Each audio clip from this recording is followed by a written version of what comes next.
Voici maintenant la première section du chapitre 3. Le chapitre 3 parle évidemment des langages hors contexte. En fait, nous allons étudier une deuxième classe de langage importante après les langages réguliers, une classe de langage un peu plus riche, une classe de langage qui s'appelle les langages hors contexte. Pour étudier les langages hors contexte, on doit évidemment étudier les grammaires hors contexte, même s'il existe d'autres modèles pour modéliser les langages hors contexte. Alors, allons-y avec une définition de ce que c'est une grammaire hors contexte.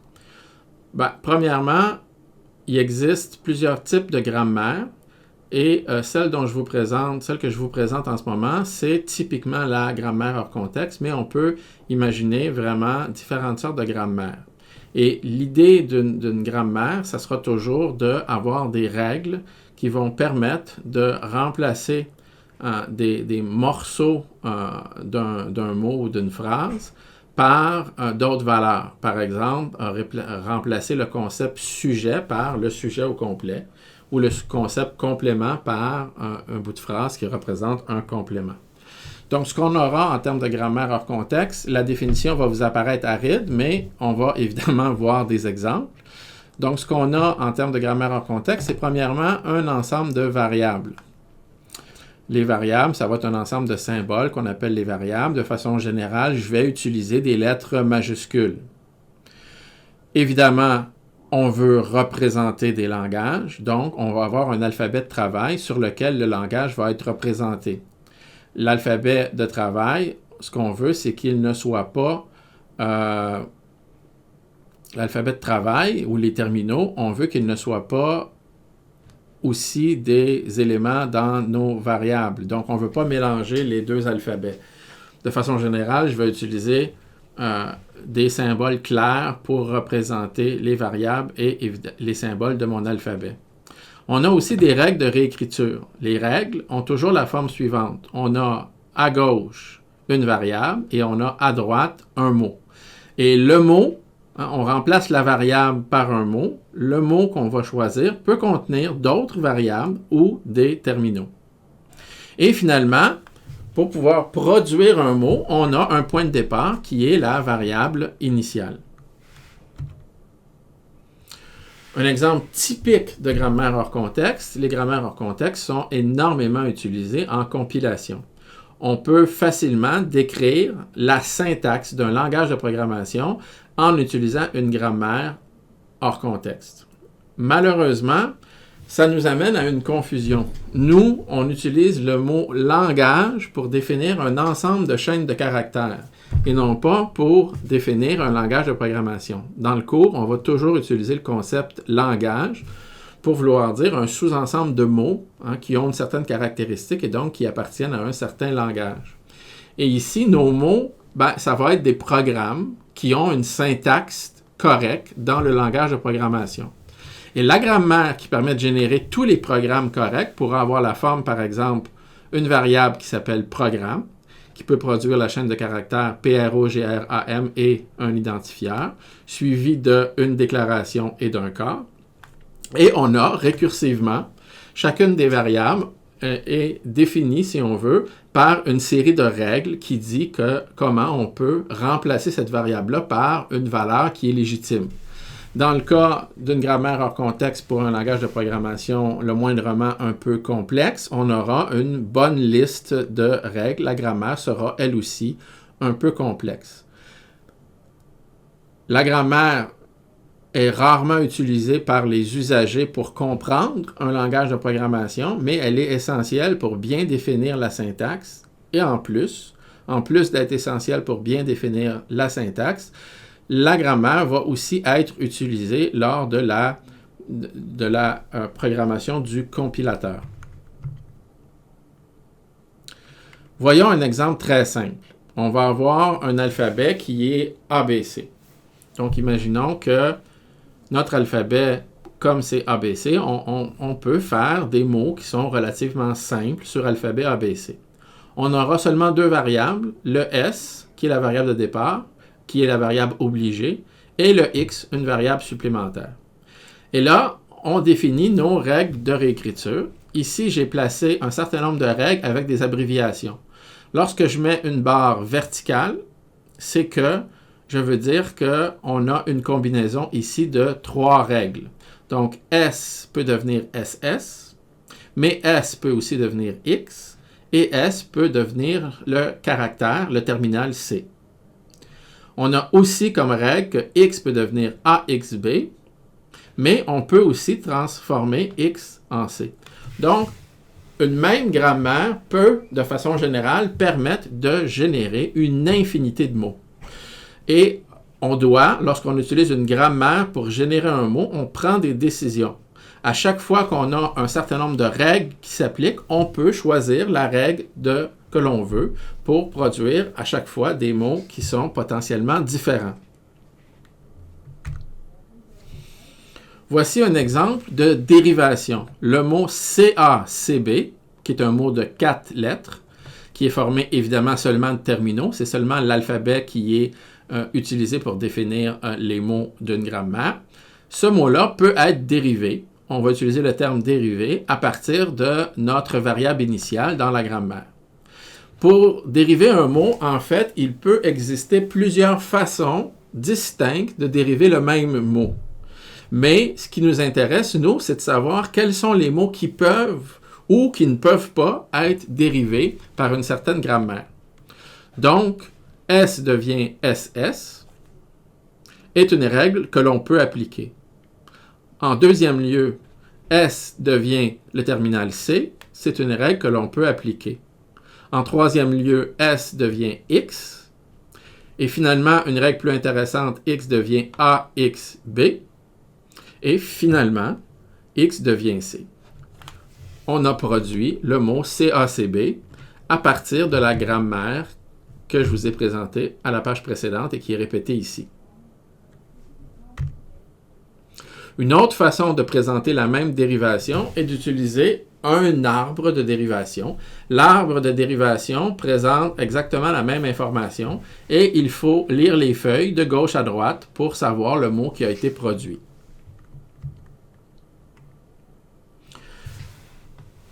Les notes sont, de façon générale, plus formelles que les explications que je donne. Je vous invite à les relire. Dans mes explications, j'essaie de donner les concepts qui sont fondamentaux, qui sont importants pour avoir l'intuition, et je vous invite, évidemment, à relire les notes de façon à tête reposée et lentement. Ici, on doit définir quelques concepts importants, et pour être absolument certain que le tout est fait de façon formelle, je vous donne le document avec les explications appropriées. Et donc, on dira que si on a une grammaire hors contexte et qu'on a des mots, U, V et W, qui sont des mots qui peuvent contenir des variables ou des symboles terminaux, on dira que le mot U, A, V, où U est un mot, V est un mot, mais A est un terminal, produit ou engendre le mot UWV, noté de la façon suivante ici. Si A peut produire W est une règle de dérivation. Donc, on dira que UAV produit UWV. On ajoutera un petit N en haut si on veut dire qu'on a produit V à partir de U en N étapes et on mettra une étoile si on veut dire qu'on a produit le mot dans un certain nombre d'étapes. C'est une façon formelle de noter qu'à partir de U, on peut dériver V en utilisant les règles de la grammaire. Maintenant qu'on a les définitions un peu plus précises, on peut définir exactement ce qu'on entend par un langage hors contexte. Un langage hors contexte, bon, avant de définir un langage hors contexte, premièrement, on va définir le langage qui est engendré par une grammaire hors contexte. Si j'ai une grammaire G, qui est bien définie, et que c'est une grammaire hors contexte, encore une fois, bien définie, on aura que le langage engendré par G, c'est l'ensemble des mots qui peuvent être produits à partir de la variable initiale. On dira que c'est le langage engendré par G. Rien de surprenant ici. La prochaine définition ne vous surprendra pas non plus. Lorsqu'on veut définir un langage hors contexte, on dira tout simplement que l'ensemble des langages hors contexte, ce sont les langages qui peuvent être engendrés par une grammaire hors contexte.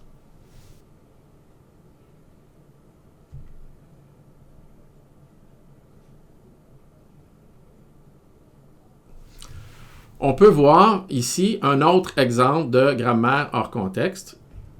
On va voir deux exemples intéressants de grammaire hors contexte. Le premier que nous allons voir, c'est un langage particulier. Vous avez vu dans le chapitre précédent que le langage ANBN n'est pas un langage régulier. Alors, je vous présente maintenant une grammaire hors contexte qui engendre le langage ANBN. La grammaire, elle est très simple. Elle possède seulement une variable. On est sur un alphabet de 2 symboles et on a finalement 2 règles.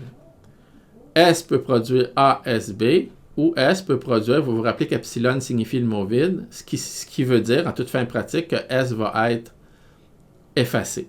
Lorsqu'on remplace S par le mot vide, on efface S. Et le langage qui peut être engendré par cette grammaire-là, c'est le mot vide, AB, AABB, AAABBB, etc. En fait, c'est le langage ANBN. La façon la plus simple de le voir, c'est de regarder un arbre de dérivation. S peut être remplacé par epsilon, on produit epsilon. S peut être remplacé par ASB. Si de nouveau on transforme S en epsilon, on aura produit AB.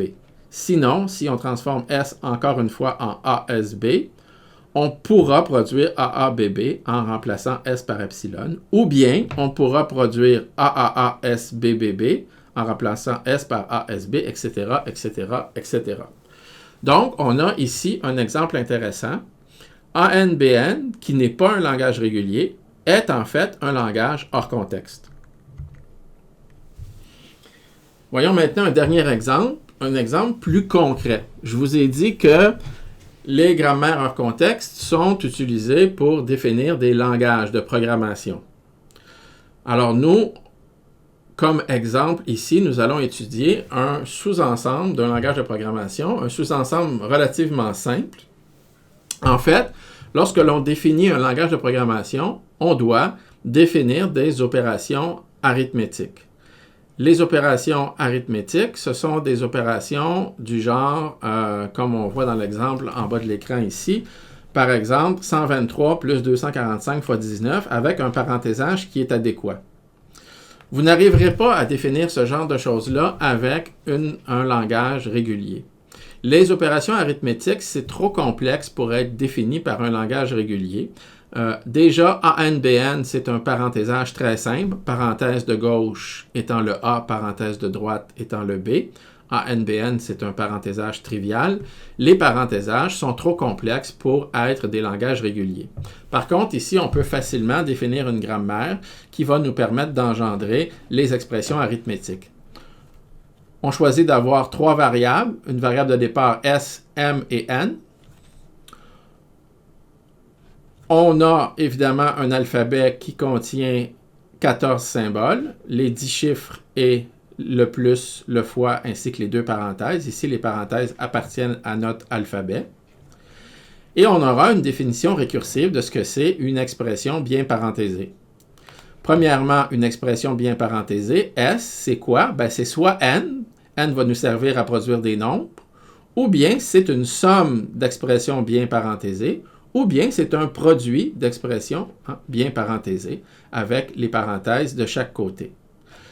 Maintenant, voyons comment on peut définir N. Ben, N, c'est quoi? C'est ou bien 0, ou bien 1 suivi du reste d'un nombre, ou bien 2 suivi du reste d'un nombre, et M peut produire n'importe quelle séquence de décimales.